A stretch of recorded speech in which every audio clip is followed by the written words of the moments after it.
Reggie Miller calling the Western Conference Finals in Orlando alongside Brian Anderson, Chris Webber, Allie LaForce. Game 3, Lakers-Nuggets.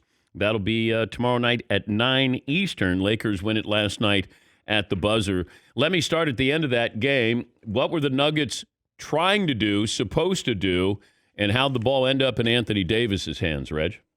Well, before that last shot, I'm going to give the Nuggets a lot of credit because initially, after the Joker had scored and had put the Nuggets up 1, that possession when it was, 15 or 20 seconds left on the shot clock, that play was for LeBron James when he was isolated up top one-on-one. He drove to his left, kicked it out, and they got into that scramble situation, which ended up with Jamal Murray blocking Green's shot that put 2.1 left on the clock. That initially was great defense by the Nuggets.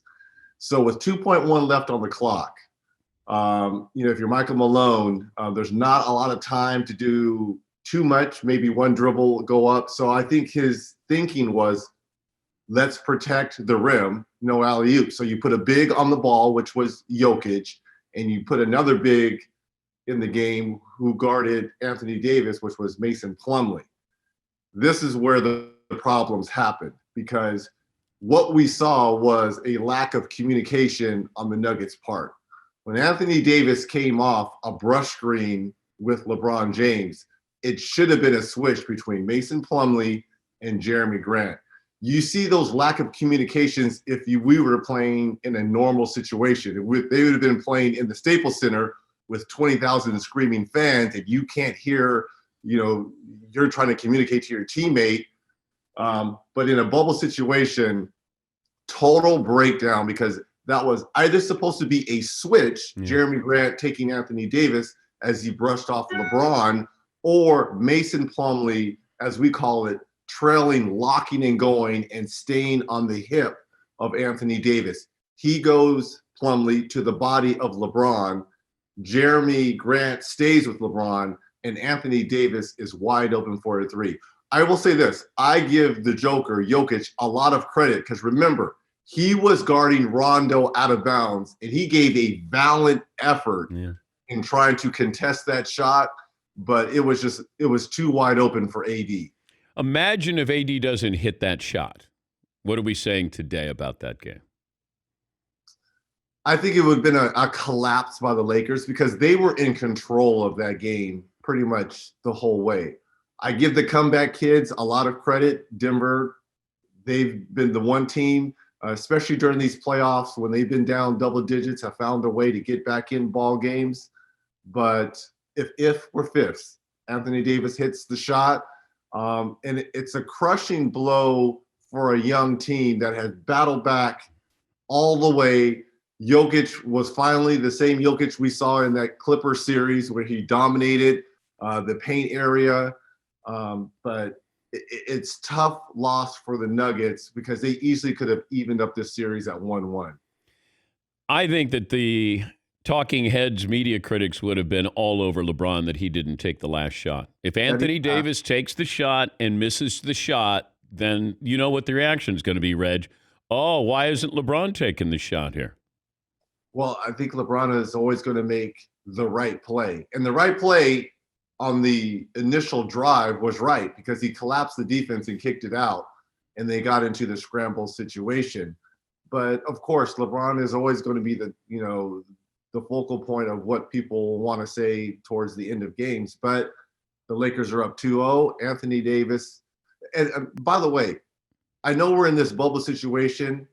How about some of the game winners that have gone on down here from Devin Booker versus the Clippers, Luka and his game winner versus the Clippers, OG Anunoby, that he tied up that and rechanged that series. And then last night, AD with the game winner at the buzzer. It shows you, they're in a bubble and they don't have their fans in front of them, but the play and the shots have been unbelievable down here. What was your reaction to LeBron publicly saying that he was PO'd, that he only got 16 first-place votes for the MVP? So is he more upset that he didn't win MVP? Is he conceding that, okay, maybe I shouldn't have won MVP? but I certainly should have gotten more first place votes, which it kind of sounded like. Look, that's a heck of a list to be on. I know he's been runner-up 4 times along with Larry Legend. I think it was more so for him to kind of get him going, which he kind of showed last night. He had 12 of the first 14 points for the Lakers and 20 of their first 40, and then he kind of tapered off after that. I think this was more for LeBron to kind of get him going throughout this series and the rest of these playoffs. Wait, do you think that he's manufacturing this? That he's because he wasn't the MVP during the regular season. No, he wasn't. It was Giannis, but I think this is Michael Jordan move. Trying to find something to kind of motivate you and get you going, get his teammates pumped up, and because he wasn't the regular season MVP, and people need to understand the distinction between the two, because Giannis had an unbelievable career. If you're picking a franchise in a team, who you're going to pick, obviously you're going to pick LeBron James because you know the finished product and you know what he delivers for your team. But in terms of numbers and MVP, I voted for Giannis. Giannis was my MVP. Yeah, I didn't. I guess he might have been upset that it wasn't close at all. And look, LeBron was a great story this year. And as we've talked about, part of this vote or the thought process is always what is the good story. When Charles won the MVP, when Karl Malone won an MVP, they were a fresher story than Michael Jordan. I voted for Jordan every year because I just thought that he is the most valuable player in the league and he's going to win a championship. And I would vote the same way with LeBron. I always looked at him. He's like Jordan, that he's the most valuable person in the NBA and he's going to play for a championship. Maybe that's not, fair to do it that way. But I didn't go out of my way to go, boy, I'm kind of bored with voting for the same guy. How about, Greek Freak was a great story last year. He wasn't the same story this year. I thought LeBron was a better story. That didn't mean he was the MVP, but I probably would have leaned that way to vote for LeBron to do what he's doing. And he completely reinvented the roster, made Anthony Davis the focal point, led the league in assists. And he did it in the Western Conference where people said, well, let's see what LeBron would do if he played in the Western Conference. So from a storyline, that was a better story than the Greek Freak. And also, Theodore, I think if you ask LeBron deep down, he's trying to do something that no one's ever done in the history of the game. And that's win 3 championships with 3 different organizations and winning finals MVP. No one's ever done that. He's done it twice, obviously, with Miami and Cleveland, and he has a chance to do that with the Lakers. Obviously, he would probably be battling for that finals MVP with Anthony Davis, but he has an opportunity to do something Michael Jordan's never done, Larry Bird, Kareem Abdul-Jabbar. Kawhi Leonard is on that track. He has a shot to do that, but obviously he lost this year to win finals MVP for 3 different teams. But I think, yeah, he's probably disappointed that he didn't get enough first place votes this year behind Giannis. But I think in the back of his mind, he has bigger goals, which is number 1, winning a championship for the Lakers, which would be his 4th, but winning finals MVP as well. Yeah, I think that he's trying to create something the same way Jordan did. I totally get it. And for him to kind of put it out there publicly, that – and people said, "Oh, it's sour grapes." That. No, I don't think so. I don't think that. I would say more so it's a rally cry for his teammates, for them to kind of pick up, for them to see. You call it manufactured that he's upset about it, but when they see that, they kind of want to rally around him and play better for him to get into a situation where he can win a 4th championship. Reggie Miller joining us from the bubble. You got Game 3, Lakers Nuggets. That'll be tomorrow night at 9 Eastern. Are people gathering to watch the NFL? Like when you're in the bubble, did you get together with anybody to watch football yesterday before your game? I didn't. Social distancing. Our hotel, I would say, is less than 50% capacity full.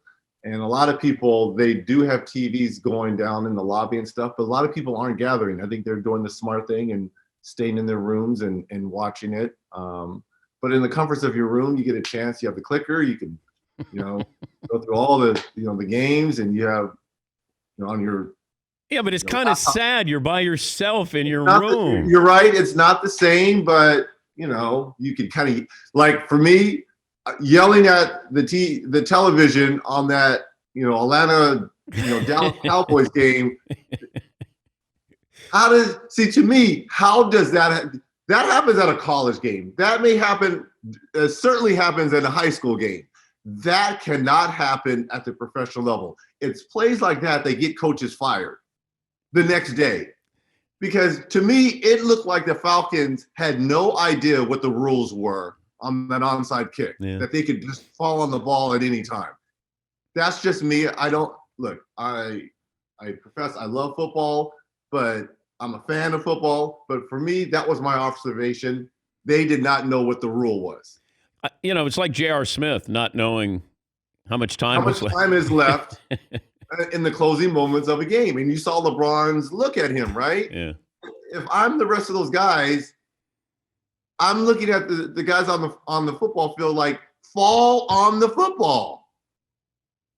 Come on, man. That can't happen. That cannot happen. The Celtics and Heat, with the Heat up 2-1. What do you like in the Celtics? That they had to win this game after yelling and screaming and throwing stuff in the locker room, and they came out and played great. But handicap this series. I still like Miami to win this series. I still think it's going to go the full distance. I think the Celtics got a shot of energy when Gordon Hayward come back, because now you have another playmaker, another ball handler, a guy who can make shots and can guard multiple positions. And he's coming off the bench versus second-line players on the Heat. So I think that's a plus. This is going to go 7. If you look at the numbers through the first 3 games, you would say Boston clearly should be up 3-0 in this series because they've played that well. Miami has just found ways to win because of that bulldog mentality. That's why I believe it's going to go 7 games. I think Jimmy Butler's been good. He hasn't been great. And game 4 could be one of these games where he could put an imprint on both ends of the floor of being great to try to get this Heat team up 3-1.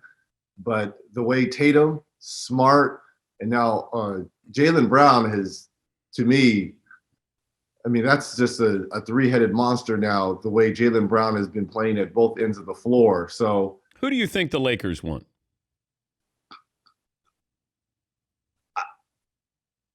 They probably would want Boston, just for the simple fact Boston has 17 championships. The Lakers have 16. This is a chance for them to tie the Celtics, the historic Celtics, in terms of championships. But let me say, you're saying who do the Lakers want? It's not over yet because we said that about the Clippers. I know. We said that about the Clippers. No. They were the Clippers. This is different. Oh, shots fired? No, they've been fired. They were fired They haven't stopped being fired, Are they going to have like a get-together, like picnics to improve their chemistry with the Clippers? What are they thinking looking at looking at the Western Conference Finals? This has got to be gut-wrenching for them. I would gut-wrenching. I would think. If at all they're watching it. They're probably not even watching it. It's probably too painful to watch. What are you doing the rest of the day? I'll probably get a workout in and then get ready for Monday Night Football. There's nothing to do here. We're in a bubble. Theodore, at least you guys could come on down and visit me. There's nothing to do. What Danette do you want down there? Because I can send one down there just to keep you company. I would probably Seton. What do you Seton? Come on down, dude, man. let's roll. I'm in. Roll, man. Yeah, but Reg, Seton wants to go to the bar, and you don't go to the bar. Okay, well, he's out. Paulie, come on, you're my boy. I love you, Reg, but I don't ride bicycles, and I can't shoot threes. Okay, no Paulie. McLovin. Hey, you and I, we could hang out and play some Uno or something. Ooh, I do like Uno. But I don't want to be a third choice. Move on. Yeah. Well, how do you think Fritzy feels? He's fourth choice. Fritzy? What? I thought we were boys. I'm the last choice. No, you don't want Fritzy. I just want to walk around in my towel in the hotel, eating a lot of Chinese food and drink a lot of Mountain Dew. No, that's not good. Can't roll like that. Yeah. Fritzy comes in and he sets his towel down and he'll sit on your bed. That's way too much. Lo mein and Mountain Dew. Let's do it. That's all he needs. All right. Well, thank you, Reg. We'll talk to you soon. Have fun tomorrow night. Damn it, I would take you guys all down. I would. All right, equally. It's the Hall of Famer, Turner Sports NBA analyst. Game 3 will be tomorrow night. Lakers Nuggets tip off 9 Eastern on TNT.